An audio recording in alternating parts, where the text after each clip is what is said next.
আলাইকুম। Connection between industry and academia, হ্যাঁ, এই বিষয়টিকে লক্ষ্য রেখে বাংলাদেশের 25টির বেশি ইউনিভার্সিটির টেক্সটাইল ইউথদের নিয়ে কাজ করে আসছে textile engineer society. Textile engineer society কর্তৃক আয়োজিত share your knowledge with industrial expert 2.0-তে আপনাদের সবাইকে স্বাগতম। আমি সাথে আছে তাসমিয়া জান এবং আমাদের সাথে আছেন একজন আমাদের খুবই অনারেবল গেস্ট এবং আমাদের টিএস এবং আমাদের ইন্ডাস্ট্রি টেক্সটাইল ইন্ডাস্ট্রিতে বহুল পরিশ্রমী একজন সফল মানুষ, আমাদের গেস্ট আজকে স্যার আসাদুল হক শাওন স্যার। আসসালামু আলাইকুম স্যার, কেমন আছেন? আলহামদুলিল্লাহ, খুব ভালো আছি।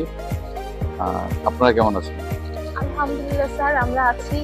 আমাদের কাজ চলছে, আমাদের চেষ্টা চলছে, সবকিছু খুব ভালো চলছে এবং আশা করি সামনে আরো ভালো চলবে ইনশাআল্লাহ। স্যার, আপনার তো ইন্ডাস্ট্রিতে এত বছরের পথে চলা, আমাদের সাথে যদি একটু শেয়ার করতেন ছোট করে। আমি আসলে অলমোস্ট প্রায় রানিং হচ্ছে আমার 21 বছর টেক্সটাইল ইন্ডাস্ট্রিতে। তো পথ চলাটা আসলে খুব সহজ ছিল না আমাদের সময়ে। তো আসলে চ্যালেঞ্জগুলো আরও বেশি ছিল, একটু ডিফারেন্ট কাইন্ড অফ চ্যালেঞ্জ ছিল। বাট এখনকার চ্যালেঞ্জগুলো আসলে সম্পূর্ণ ডিফারেন্ট। তো নেক্সট জেনারেশনের জন্য যেমন চ্যালেঞ্জও আছে, অপরচুনিটিও আছে। আর টেসের যে উদ্যোগটা, এই উদ্যোগটাতে আমি সবসময় অ্যাপ্রিসিয়েট করি এই কারণে যে বিফোর স্টার্ট দ্য জব তারা আসলে জব যে চ্যালেঞ্জগুলো এগুলো জানতে চায়, কী কী আসলে প্রেজেন্ট চ্যালেঞ্জ আছে, ফিউচার চ্যালেঞ্জ আছে, কোন কোন সেক্টরে কাজ করা যায়, এগুলো নিয়ে তারা যেহেতু জানতে চায় এবং আমাদের জানানো আসলে দায়িত্বের মধ্যেই পড়ে। তো আমি আশা করি যে সবাই আমাদের মতন এই টেসের পাশে এসে দাঁড়াবে এবং বেসিক্যালি স্টুডেন্টদের পাশে দাঁড়াবে, নেক্সট জেনারেশনের পাশে এসে দাঁড়াবে। তো আমাদের যে এক্সপিরিয়েন্সগুলো ছিল, আমরা অনেক জুনিয়র লেভেল থেকেই আজকে এ পর্যন্ত আসছি, প্রতিটা ধাপ পার হয়েই আসছি। তো সবাইকে আসলে প্রতিটা ধাপ পার হয়ে আসতে হবে। সেই ক্ষেত্রে আমার একটাই পরামর্শ, বেসিক নলেজ আর হচ্ছে স্কিল ডেভেলপ করতে হবে। এটা ছাড়া আসলে কোনো আর অপশনই নেই। অপশন একটাই, স্কিল ডেভেলপমেন্ট করা। তো আমি আশা করবো যে সবাই স্কিল ডেভেলপমেন্টে বেশি নজর দিবে এবং স্কিল ডেভেলপমেন্টে আগ্রহ দেখাবে এবং খুব ধীর গতিতে আগানোটাই সবচেয়ে ভালো। দ্রুত কোনো পোস্টে চলে যাওয়া বা দ্রুত ডেভেলপ হওয়া, খুব দ্রুত সুইচ করা জবগুলো, এইগুলো করা ঠিক না। যারা খুব দ্রুত উঠতে চায় তারা আসলে নলেজের বাইরেই থাকে, তাদের পারফরমেন্স আসলে ওই লেভেলে কখনই হয় না। আমরা যেহেতু ধীর গতিতে অনেক দূর আসতে পারছি শুধুমাত্র পারফর্ম করি, আমাদের কোনো ওয়ে ছিল না। পারফর্ম করা ছাড়া আসলে কোনো ওয়েই নেই। বেসিকটা হচ্ছে যে পারফর্ম করতে হবে, স্কিল ডেভেলপ করতে হবে, এটাই হচ্ছে মূল মন্ত্র। স্যার, এই যে টেক্সটাইল ইন্ডাস্ট্রিতে ক্যারিয়ার গড়ার জন্য অনেক শিক্ষার্থী ইচ্ছুক, কিন্তু ঠিক প্রপার গাইডলাইন পাচ্ছে না বা বুঝতে পারতেছে না ওরা কেন এই টেক্সটাইল ইন্ডাস্ট্রিতে এসে কেন ক্যারিয়ার করবে। এই সম্পর্কে যদি কিছু কি পয়েন্টস আমাদের স্টুডেন্টদের বলে দিতে। আমি আসলে দেখি ঠিক ডিফারেন্ট ভিউটা আর কি। ডিফারেন্ট ভিউটা কি দেখি, আমি সাপ্লাই চেনের ব্যাকগ্রাউন্ড, যেহেতু আমার সাপ্লাই চেনে আমি প্রথমে কাজ করতাম, সব মোস্টলি আমরা কাজ করতাম হচ্ছে জেনারেল এমপ্লয়ীদের নিয়ে, যারা জেনারেল লাইনে পড়াশোনা করছে বা এমবিএ করছে, নর্মাল গ্র্যাজুয়েশন করা ছেলেদের নিয়েই কাজ করতাম। এখন এসে আমি কাজ করতেছি মোস্টলি আমার 70% হচ্ছে textile engineer. Behind the reason হচ্ছে যে আসলে টেক্সটাইল ইঞ্জিনিয়ারটাই সাপ্লাই চেনের জন্য আসলে পারফেক্ট। আমার হিসেবে এত বছর 21 বছর পরে আমি আমার টোটাল অ্যানালিসিস যদি আমি দেখি 21 বছরের, আমি দেখেছি যারা টেক্সটাইল ইঞ্জিনিয়ার অথবা যারা আদার্স ইঞ্জিনিয়ার আছে তাদের জন্য সাপ্লাই চেনটা হচ্ছে বেস্ট। কারণ টোটাল বিজনেসটাই ডিপেন্ড করে সাপ্লাই চেনের উপর। ম্যাটেরিয়াল, মেশিন, এভরিথিং সব কিছুর সাথে সাপ্লাই চেন জড়িত থাকে। ওইখানেই আসলে টেকনিক্যাল লোকজন দরকার, যেটার খুব চাহিদা আছে, কিন্তু ওই লেভেলে সাপ্লাই চেনে টেক্সটাইল ইঞ্জিনিয়াররা কাজ করে না। আমি যদি এক্সাম্পল দিই যে আমি যদি ইয়ার্ন কিনতে চাই, তো ইয়ার্ন কেনার জন্য ইয়ার্ন প্রকিউরমেন্টে আমার টেক্সটাইল ইঞ্জিনিয়ার দরকার। ডাইস কেমিক্যাল কিনতে যাই, সেখানেও আমার টেক্সটাইল ইঞ্জিনিয়ার দরকার। আমি যদি মেশিনিস নিয়ে কাজ করতে চাই, সেখানেও আমার টেক্সটাইল ইঞ্জিনিয়ার। সো প্রত্যেকটা পয়েন্টে আসলে আমার টেক্সটাইল ইঞ্জিনিয়ারই দরকার। তারাই আসলে সাপ্লাই চেনের জন্য প্রপার পারফেক্ট সোর্স দিতে পারে। তো এইখানে বিশাল একটা গ্যাপ আছে, বিশাল একটা অপরচুনিটি আছে। মোস্ট সাপ্লাই চেনে আমরা যদি দেখি বাংলাদেশ মার্কেটে সব জেনারেল স্টুডেন্টরাই কাজ করতেছে। খুব কম 20% আমার কাছে মনে হয় না যে টেক্সটাইল ইঞ্জিনিয়াররা বা ইঞ্জিনিয়াররা কাজ করতেছে। তো এখানে একটা বিশাল ঘাটতি আছে।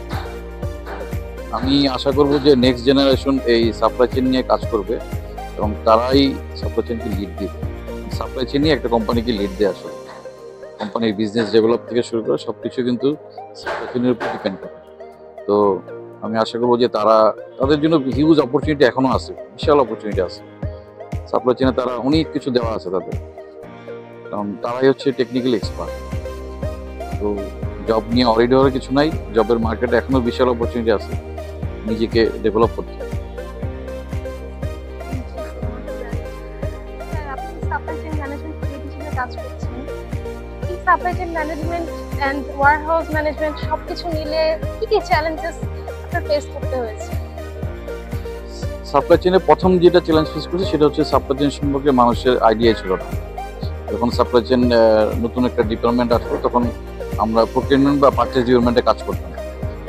তো এখানে যখন অন্যান্য ডিপার্টমেন্টের কিছু জিনিস যেমন প্ল্যানিং, আবার ওয়্যার হাউস মানে স্টোর তখন ছিল আর কি, স্টোর, এই জিনিসগুলো যখন এই ডিপার্টমেন্টগুলো যখন অ্যাড করা হলো তখন ওই ডিপার্টমেন্টগুলো প্রথমে আমি যেটা প্র্যাকটিক্যালি ফেস করছি, তারা অনেকটা বিদ্রোহ করতো আর কি, যে আমরা স্টোর কেন ওই ডিপার্টমেন্টে পারচেজের সাথে কাজ করবো, সাপ্লাই চেন তো তারা বুঝতোই না।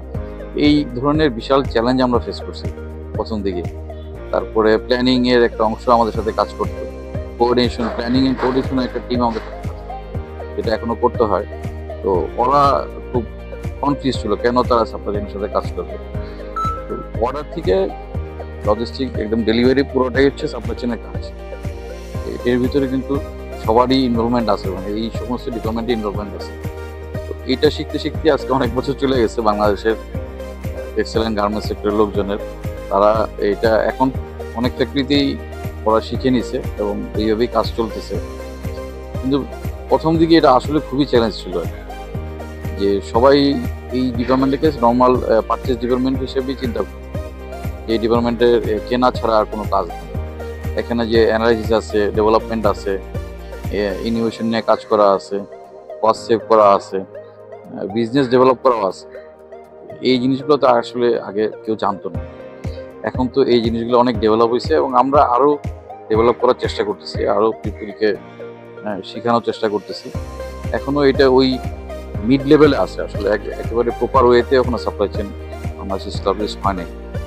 ইনশাল্লাহ হয়ে যাবে। আমি আশা করি যে আগামী 1-2 বছরের মধ্যে টেক্সটাইল ইঞ্জিনিয়াররা আরও ইনভলভ হবে, তারা এইসব ডেভেলপমেন্ট এবং কস্ট সেভিং প্রসেসগুলোতে অ্যাড হবে, তখন প্রপার সাপ্লাই চেন এস্টাবলিশ হবে। ইনশাআল্লাহ।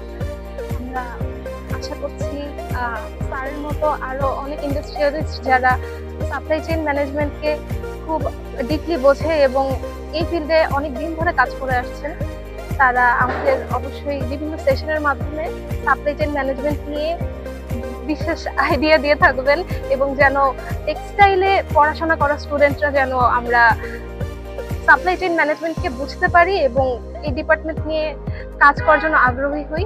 অবশ্যই ইনশাল্লাহ আমরা এটা প্রসার ঘটাতে পারবো। স্যার, আপনার কাছে প্রশ্ন, ই কমার্স যে প্রসার হলো এর ফলে সাপ্লাই চেইন ম্যানেজমেন্টে আসলে কি টাইপের পরিবর্তন এসেছে? ই কমার্সের প্রসারে আসলে এই টেক্সটাইল এবং এই আরএমজি সেক্টরে তেমন কোনো চেঞ্জ আসে না। ই কমার্স থেকে আমাদের তেমন কোনো বেনিফিট আসে না। এটা হচ্ছে প্রাইভেট লেভেলে, পার্সোনাল লেভেলে ই কমার্সের একটা এফেক্ট আসছে, বাট ওভারঅল আরএমজি সেক্টরে আসলে এটা কোনো এফেক্ট আসে। ই কমার্স দিয়ে কখনই সাপ্লাই চেইন রান করা যায় না, বা সাপ্লাই চেইনের সাথে কোনো রিলেশন নেই। আমাদের সোর্সিং বা ডেভেলপমেন্ট এই সমস্ত কিছু হচ্ছে টোটালি ডিফারেন্ট ওয়েতে করা হয়, টোটালি ডিফারেন্ট, আসলে কোনো মিলিং নেই। সো ই কমার্স আসলে আরএমজি সেক্টরে কোনো বেনিফিট আনতে পারছে না।